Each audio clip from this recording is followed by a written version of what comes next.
अर्जुन और रोहित एक दिन फिर से जंगल की ओर बढ़ते हैं, लेकिन इस बार उनका दृष्टिकोण थोड़ा बदल गया था। वे सोचते थे कि जंगल में चलना और नए स्थानों की खोज करना भी एक अद्भुत साहस है।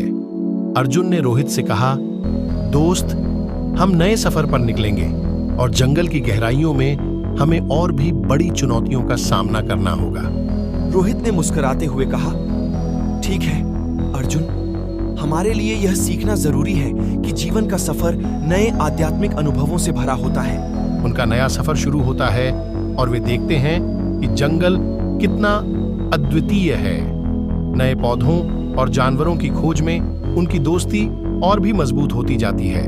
एक दिन जब वे एक छोटे से नदी के किनारे बैठे हैं, एक छोटा सा शिकारी कुछ पुराने राजमहलों की ओर इशारा करता है। वे उत्साहित होते हैं और उसका पीछा करते हैं। राजमहल में पहुंचते ही वे देखते हैं कि यह सभी सोने और रत्नों से भरपूर है। एक बड़े दरवाजे से अंदर घुसते हुए वे देखते हैं कि यह सब कुछ एक राजा का है, जो एक बड़े सिंहासन पर बैठा हुआ है।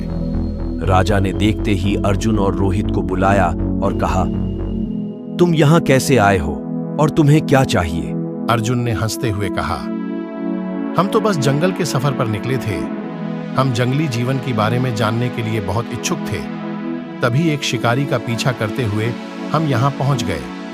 आपका राजमहल बहुत सुंदर है। राजा ने पूछा, तुम्हें डर नहीं लगता? उन दोनों ने हंसते हुए कहा, जीवन में कुछ नया सीखने के लिए डर से नहीं, हिम्मत से काम लेना चाहिए।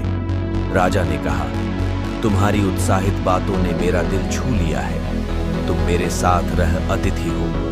कुछ दिन मेरे साथ रहो और मेरे इस सभी धन का आनंद लो। अर्जुन और रोहित ने राजा के साथ रहकर अपने सफल जीवन का एक नया यादगार अध्याय शुरू किया। उन्होंने सीखा कैसे राजा अपनी जनता और राज्य के लिए अपने आप को कुर्बान कर देते हैं। जंगल से लेकर राजमहल तक का सफर उनकी दोस्ती में एक नई ऊंचाइयां लेकर आया।